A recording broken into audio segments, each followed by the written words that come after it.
Hey, what's going on, everybody? Manny here once again. Welcome to DFS Zone, your source for daily fantasy sport lineup advice for the NBA and the NFL. Got a brand new video for you, ladies and gentlemen. Before I get started, like always, I appreciate you guys drop a like. And if you're new to the channel, first time here, have not as of yet become a part of the DFS Zone community, the only thing you have to do, ladies and gentlemen, is subscribe down below. Make sure you that bell icon. Make sure you turn that on so this way you don't miss out on any of my NBA or NFL lineup advice videos. With that being said, today is Tuesday, December the 4th, 2018, 5-game slate in the association. Let's just dive right in, man. At point guard today, I'm going to give you a couple of plays. At point guard today, man, Lillard, 9,900, a little pricey. Granted, again, 5-game slate, they're going to bump up the prices. Fanduel does it quite a bit.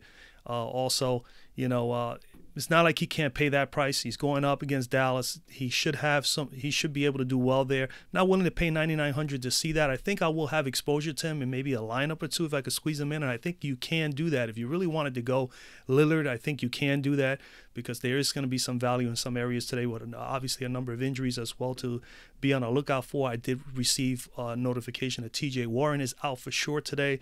So that definitely opens up a lot of value in Phoenix with Warren out as well as Booker. But we're going to come down here. I do plan to have some exposure to De'Aaron Fox because you guys know I do like Mr. Fox. I love his game. My only concerns here is not only really a concern here anymore, but it could be a possibility that this game could get a little out of hand. Sacramento is a pretty decent young team. Phoenix has a lot of injuries, like I just mentioned. There will be some value for Phoenix there. Hopefully they could keep the game close, but because of that, I'm a little weary. I will have some exposure to him, but not as a major core. I do love Ricky Rubio. Ricky Rubio at home against San Antonio. Yes, indeed. I definitely like the matchup. He's coming in almost 13 points a game, 3.5 rebounds. You know he's going to pass the ball, 6.5 assists a game, 28.5 fantasy points per game, nearly 29. At 6,900, you need 34. On DK, he's 6,200. You need 31 there. And as you can see, he's averaging about 29. In the last 3 games, he's had 32-plus minutes, and we come over here to the cruncher. And let's break him down a little bit more. Ricky Rubio. And what I like is in the last few games, the minutes are there. 32, 33, 36. Usage rate pretty much, about 19, 20% on average. He's been as high as 29, 26. So given the game flow on how well he's shooting, as you can see here, this game was a shootout, and he has 16 shots and 3 from 3. So it's all a matter of how the game flow is going, but he's averaging about 11, 12 shots a game. And the minutes are there, like I said, the usage rate, and he's taking enough shots. The shots are there, and he's taking some threes too, about 3 or 4 threes a game, pretty much over the last 6, 7 games. Free throw shooting is pretty good. When he gets to the line, he's pretty excellent there. He brings a little bit of rebound. He brings a little bit of everything, assists. He can definitely get you occasional steals. So he's a solid play here. Solid play. His home and away splits have been pretty good, shooting better on the road. At home, he's been struggling at home, okay? When I looked up his numbers, he's been struggling at home. 34% field goal percentage, 30% from 3, which is not too bad. But his field goal percentage from the floor has been horrific at home. He definitely needs to shoot better. But he brings a lot of the other things, which I mentioned before already. He can rebound for you. He brings a lot of assists. He definitely can rebound. And he's averaging at home 31.2 fantasy points per game. So he's been putting up some points. Versus San Antonio, last year he did put up 43. As a matter of fact, we could click on it right here. He put up a 43 spot, 47 spot, and 31 spot. In the previous year, 2016-17, he had 43-plus games against them. So he's had some good success against them. I definitely like the whole matchup. San Antonio's coming in there 24th, as you can see, in defending point guards, 27th in fantasy points per game allowed. Over the course of the last 6 games, they've been allowing 34.9, nearly 35 fantasy points per game as of late. They gave up, in the last game, they gave up 59 to Lillard. Before that, 38 to Paul, 32 to Teague, 35 to Arcidiacono, and 44 to Mr. Bledsoe. So, yeah, there is definitely some opportunity here for Ricky Rubio and the Utah Jazz. I like Ricky Rubio here. I think it's a nice price you could pay up to for De'Aaron Fox, but he's $1,000 more in a possible game that it could be a possible blowout. The implied totals have Sacramento a favorite by quite a bit. But you could come down here and you can get some value. You could pay down a little bit. You could get Darren Collison, who's been fantastic since Oladipo's been out. Oladipo is still out, so you know he's going to get those massive minutes. I will have some exposure, possibly a line or two on Mr. Arcidiacono, not a whole lot.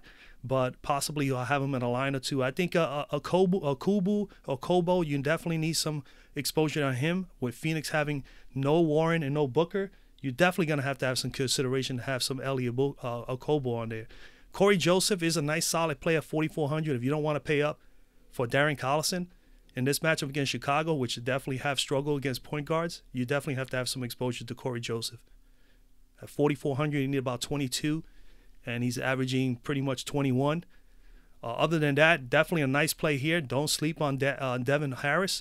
Be on the lookout. Smith and Barrera are right now questionable. Their game time decisions is these two guys. Either one of these two guys are out. You know that Mr. Harris is going to get some minutes. If they're both out, he's going to get a bump all the way up. So you definitely have to have some consideration and have him on your radar as well, Devin Harris. Other than that, for the San Antonio guys, I'm not too fond of a lot of guys there. When I do play anybody in San Antonio, I usually just play Patty Mills because he gets more than enough minutes. And at 38, you only need 18, 19 minutes. And he's able to get you 18 fantasy points. So he usually does 1 fantasy point per minute for you. And then he has that upside to get you 25, sometimes as close as 30. So Patty Mills will be someone to consider. And other than that, I will have some exposure possibly to Jaren Grant at 3,600.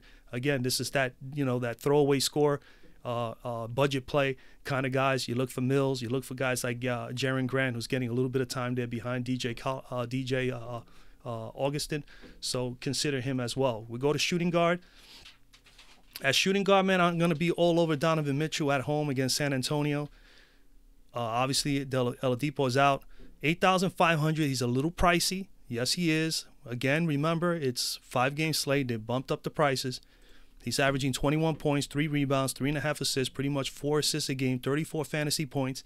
8,500 for Mr. Mitchell. You need 42, pretty much more or less, 43. And on DK, 7,900. You need about 39 there. Granted, in the last 2 out of the last 3 games, he's put 44+. He's had a number of 40+ point games. We come over here to the cruncher, shooting guard, and we'll take a look at Mr. Mitchell. And numbers have been okay. As you can see, he's been in the 40. Every time he's been above value, it's been 40+. Now, granted, this is the priciest he has been thus far in the last maybe 9-10 games. But that's all, again, the bump up in only a 5-game slate, also the opposition, all right? And then we're looking at his gameplay over the last 3 out of his last 5 games. He's at 43+, and the minutes are there, 36, 34+, and over the last 3 games. And then you're paying for his minutes and his usage. Look at his usage rate in the last 3 games. 31, 37, 36, pretty much 39 here, 35. In the last 4 or 5 games, he's had about 32, 33% usage rate or better. And look at the massive shots. When you're able to get 85 price tag on a player that can get you maybe 50+ and be able to have the opportunity to take this many shots on his team and this many threes, and if he hits 45, 50% from both of those areas, he's going to put up a 50 spot or better. And on top of that, he brings other things to the table. He's capable of shooting the free throws well. He can definitely get some rebounds. He definitely gets some assists, and he brings a little bit of defense as well with some steals. As you see here, 4, 6, 7, pretty much 8 steals over the last 4 games. So a lot that brings to the table with Donovan Mitchell. He is the key catalyst, the key offensive weapon for the Utah Jazz. I like him here. All right. His home and away splits, not too bad. At home, he's only played 5 games. He obviously missed 1 or 2 games because of injury. At home, 43% field goal percentage, 31% from 3, 80% from the free throw line, averaging only he's averaging 22 points per game from the floor and 36 fantasy points per game. Versus San Antonio last year, he put up a 51. As a matter of fact, we'll go in right here. He put up a 51 and 49, pretty much a 49 spot here last year in 2 games against San Antonio, and he was about 75, 7,600. Granted, he smashed that. That's a big price tag for him today, but I will be willing to take a stab at him just simply because, not only matchup, but simply because he is at home and his usage that he gets, the amount of shots he's taking, he has obviously the upside to get it done. All right. Versus San Antonio, they're 20th coming in here as far as defending shooting guards, 26th in fantasy points per game allowed to shooting guards. They've been allowing 29 fantasy points per game as of late over the course of the last 6 games. Over the course of those games, they gave up 36 to McCollum, 47 to Harden, 41 to Levine, 31 to Brogdon, and 35 to Etuan Moore. So If Mr. Moore can get 35 and Brogdon can get 31, I can see Donovan Mitchell being able to get 40 or better. So Donovan Mitchell is my top guy here at shooting guard today. I will probably have a little sprinkle of Zach LaVine just simply because he is the main offensive weapon for the Bulls. Unfortunately, they're playing Indiana, and I don't like playing a lot of guards against Indiana. They just seem to find a way very sneakily to always play good defense against point guards and shooting guards. DeMar DeRozan could be a possible little sprinkle. At 8,400, he does have 55, 60-point upside. So at that price, he's not too bad. I will probably have some exposure to Doncic if he is able to go, because I like the matchup against Portland. But I definitely see myself coming down and having a little exposure to Bogdanovic. I think Bogdanovic has been playing really well. His price is really up high. That's a little concern for me, but I think I will get him in some of the lineups. I do like Terrence Ross here as well. T. Ross is definitely in play, maybe even a sprinkle of Dwayne Wade. He's been playing really, really well as of late, but that's all a matter of Tyler Johnson, how many minutes Tyler Johnson plays, and, of course, if anybody else is going to be, if Ronnie Magruder doesn't play either, that would definitely open up the doors a little bit more for Mr. Wade. I do love down here Jamal Crawford at 4,000 and Iman Shumpert. Those are some nice throwaway score plays right there. 4,000, 3,800. You got to have some exposure to them. I will probably pay down and have a few of these guys in my lineups just so that I could pay up somewhere else. So Crawford and Shumpert are definitely some guys that you should be considering. Let's go over to small forward. A small forward, I'm not in love with Richardson or Jabari Parker. I'm just willing to come down and pay for Harrison Barnes. He's just been playing well. His price tag is a little up, but I think he can pay that off. 6,500. He's been smashing it as of late, man. 18 points, 5 rebounds, pretty much 1.5 assists. You're not going to get a lot of assists from him. 28 fantasy points if you round that off. 6,500. You need 32. And on DK, he's actually priced just a little bit more at 6,600. So you need 32, 33 as well there. That's definitely priced above his average, but he's been playing above his average over the course of the last 4 or 5 games. Here he goes, 33, 36, 43, and 42. That's 4 out of the last 5 games at 33 plus, and he's had 2 back-to-back 43-point games. And then look at the floor points, 30 and 29. He's just really shooting and playing very well right now. We'll go over to Mr. Barnes over here. And as far as Harrison Barnes, man, again, there goes the green. What we like about Harrison Barnes, and when I gave him to you the last time, he did fairly well as well, is that he is just getting the minutes and the usage rate is there. You know, he's just been, 34-plus minutes a game over the last 2 games. His usage rate is at 25%, 26% pretty much throughout the last 4 or 5 games. He's been up as high as 34%, as you can see here in this last game. Took 28 shots in that game. Then the shots at about 15, 16 or more, pretty much 15, 16 on average a game, and he's taking about 4 or 5 threes per game as well, and shooting fairly well from there as well. And then he gets to the free throw line, and he's not a bad free throw shooter. He's probably one of the better ones on the Dallas team. He can get you a little bit of rebounding. He brings a few assists, not a whole lot, but he brings the rebounding, and he brings some defense. He gets the occasional blocks and occasional steals. He had 2 in this game here, 1 here, but he's been shooting well, double digits all the way through from the floor. I mean, he has been really, really, really good. Against Portland last year, he did put up a 38 and a 39 spot, pretty much a 39 spot against them there, and he put up 37 the prior year in one matchup. His home and away splits, he's shooting better at home, 44% field goal percentage, 42% from 3, shooting 82% from the free throw line, and averaging about 30.5 fantasy points per game. I definitely love Mr. Harrison Barnes here for 6,500 going up against Portland. They're 16th in defending small forwards, 21st in fantasy points per game allowed to small forwards, 31 fantasy points per game over the last 6 games. They gave up 26 to Gay, 24 to Hernan Gomez, 52 to Tavares Harris, and 40 to Mr. Chris Middleton. So I do like the chances here for Harrison Barnes at home, where he's been shooting and playing so well. So Harrison Barnes. As far as value down here, now we know it doesn't show here on FanDuel, but I did get the notification prior to starting the video that he is out. So he is out. That opens up the door for definitely Trevor Ariza. Definitely opens up the door for Mr. Bridges as well. And, of course, obviously Josh Jackson at the power forward spot. There's going to be some nice value here for Phoenix. But other than Barnes, I will definitely have some exposure to Trevor Ariza. Okay. Ariza at 5,006, you need 27. He's averaging 25. He has had at least 3 straight games at 24 plus fantasy points, and he's playing at least 33 minutes or better over the course of that span. So definitely like him there. You could consider Bogdanovich here. I'm not too fond of Evans. I mean, Evans is just not coming through for him. So right now I'm like kind of done with Evans. But Bogdanovich is pretty steady. He's averaging 23 floor fantasy points per game. And he's been pretty steady. He had a 34 spot in his last outing. But as you can see, he has 40-point upside as well. So at this price, you need 26 pretty much to meet value. And I think he is capable of getting us that at that price tag, and especially that he's going up against Chicago. Go down a little further, maybe Mr. Finney-Smith a little bit. Not a whole lot. I really don't love anything down here. Bridges, you got to consider under the circumstances for Phoenix with the 2 key components out. And maybe a little sprinkle of Royce O'Neal here, depending on the game flow of this game against San Antonio. You could consider him as well as one of those throwaway scores, budget plays, like I call them, at 3,700. Those are the only guys that I would probably consider, but I would like more Ariza, Bogdanovich, and maybe a little bit of Bridges. At power forward, I'm not on Aldridge, and this is a spot here, man, where you could definitely pay down at power forward. I mean, I'm not really in love with Aldridge here at 8,000. You need 40 from him. He's in a tough matchup against Utah. I don't like playing a lot of guys against Utah. That's just me. I've just learned my lesson over the last couple of years.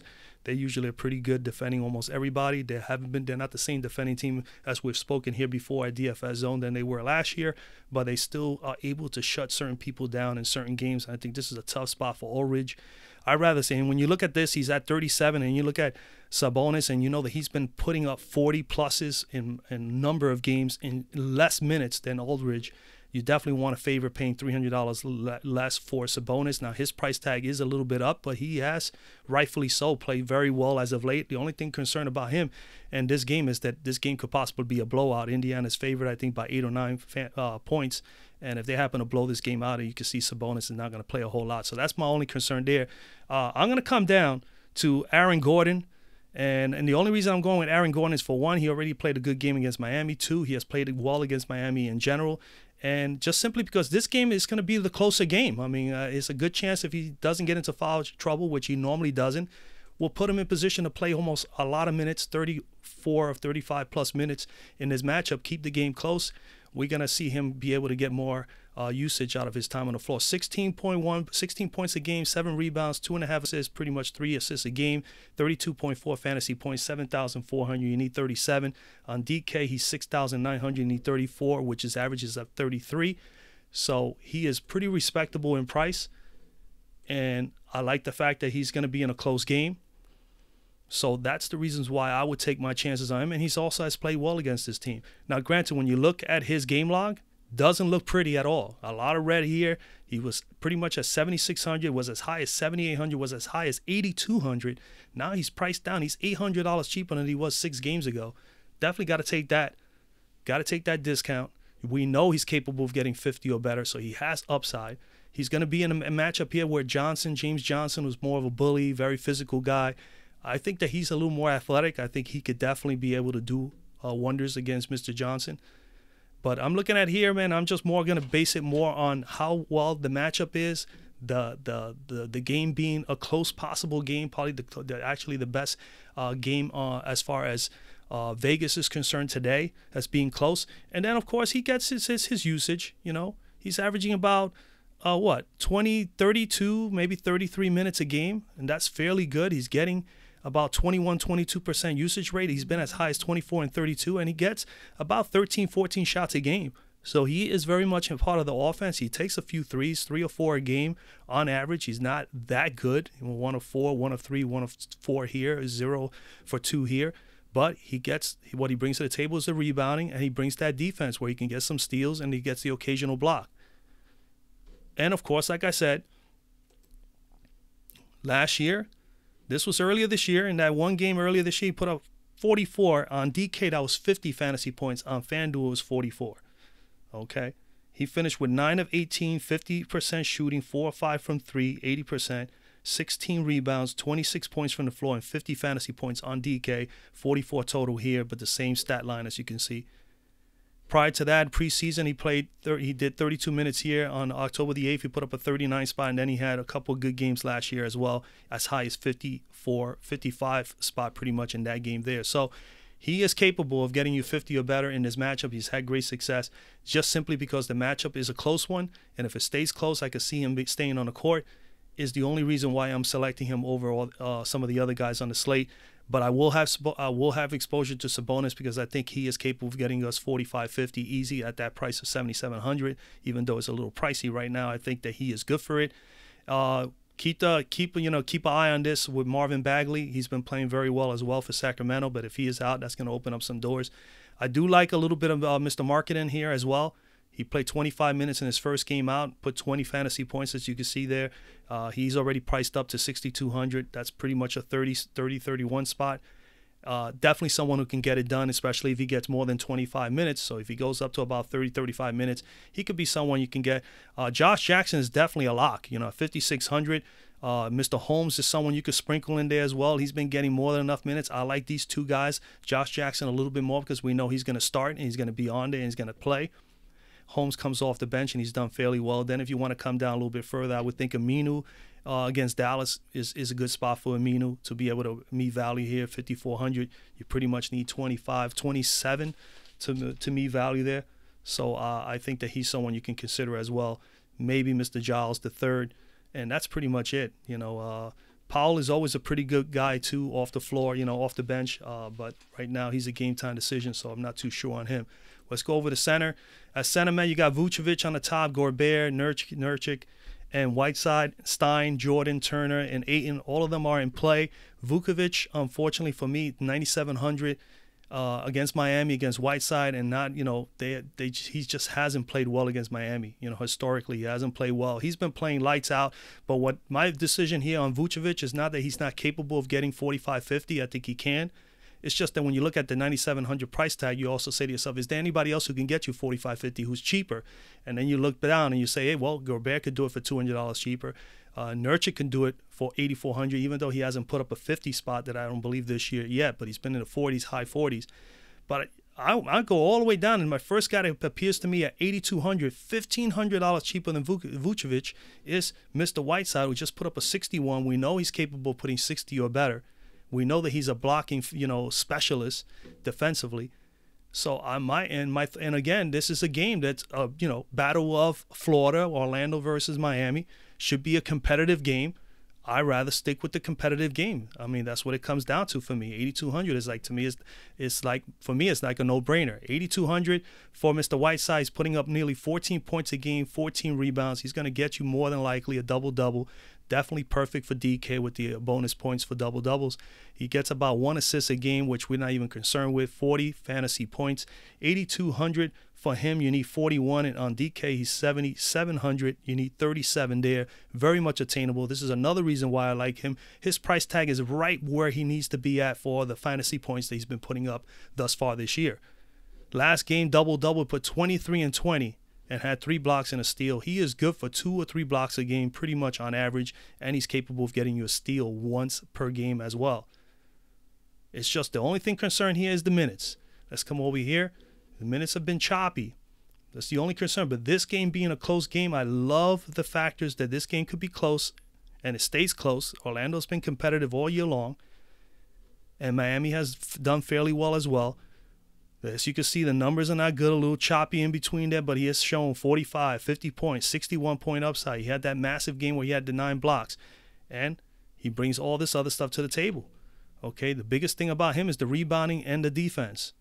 But he's getting, on average, 27 to 26 minutes, 26 to 27 minutes pretty much per game. He's averaging about, he has moments here where he's at 32, 33% usage rate, but he's more about 22, 23%, which is okay with me. That's more than enough. And he's getting about 10, 11 shots a game. He's not a good free throw shooter, that's for sure. Do not get this guy on the foul line. He will be horrific. He's about a 45%, 46% free throw shooter, but he brings all this other thing to the table. This is the defense. This is where he's a specialist. The rebounding, and, of course, the steals and blocks. More importantly, the blocks. That's what we love as fantasy players. We want to see guys that can get those additional fantasy points for us, and that's where Whiteside comes in. Versus Orlando, Played earlier this year. He put up 41 fantasy points in that game, 6 of 15 from the floor, 40%, had 18 rebounds in that game. He had 2 blocks and a steal. His home and away splits, shooting better from floor at home, 54% from the floor, 16 rebounds, and averaging 3.5 blocks a game at home this year. So we're probably good for about 3 blocks today. 44 fantasy points per game at home as well. So, again, that will definitely meet value.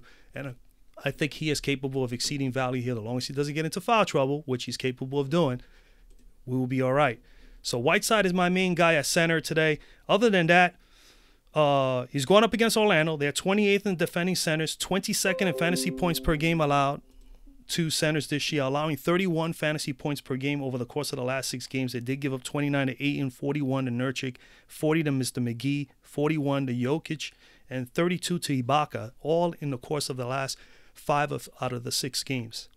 Those have been their opponents. So definitely a rough go there. But other than that, if you're willing, like I said, Whiteside's my key guy here. I will not be at all opposed to Mr. Miles Turner and DeAndre Ayton for those prices of 71 and 68 in this matchup. I think they're both in favorable matchups. The only concern is the game's getting a little out of hand, and these guys not getting the minutes necessary to be able to get the most out of them. But Miles Turner in a good spot against Chicago, 7,100. You only need 35. He's averaging 28, 29, 29 on DK. And he's going up against Chicago. Chicago's 29th in defending centers, 20th in fantasy points allowed.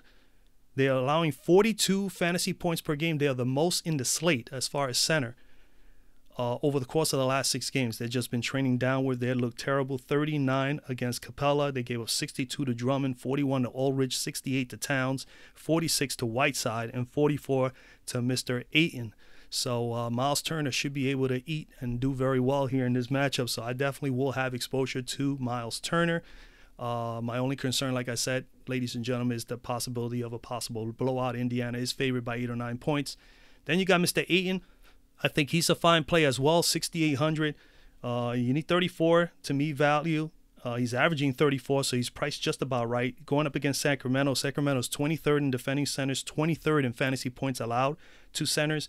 They are allowing right now over the course of the last 6 games, 36.6 fantasy points per game. They gave up 41 to Turner, 47 to Gobert, 35 to Steven Adams, and 57 to Capella. So, yeah. So definitely there is opportunity for Mr. Ayton to do well against Sacramento, against Willie Cauley-Stein. And you can actually even sprinkle in Willie Cauley-Stein against Mr. Ayton, but I'd rather pay down. And that's just my opinion. Other than that, there ain't nobody else there. But that's basically it, ladies and gentlemen. That's where I'm at. So again, man, you know, again, like always, you can always comment down below. We can interact that way. You can bring out whatever possible, have any questions regarding any other players, any other people that you may want to consider in today's slate. I'll be more than happy to help out. Of course, you can always reach out to people on the Slack chat. There'll be a new invite there for that. So if you wish to do that, you can do that as well. Other than that, then you could always reach me on my social media, Instagram or Twitter. That will be also in the description box of the video below. Other than that, that's basically it, man. Good luck tonight. I hope you guys make a ton of money. I did cash a little bit last night. I know I didn't do a video yesterday. I was swamped with work, and I was not able at all to have any time. I had enough time to come home and just basically look over the slate and decide on a couple of plays, but I played mostly the after hours.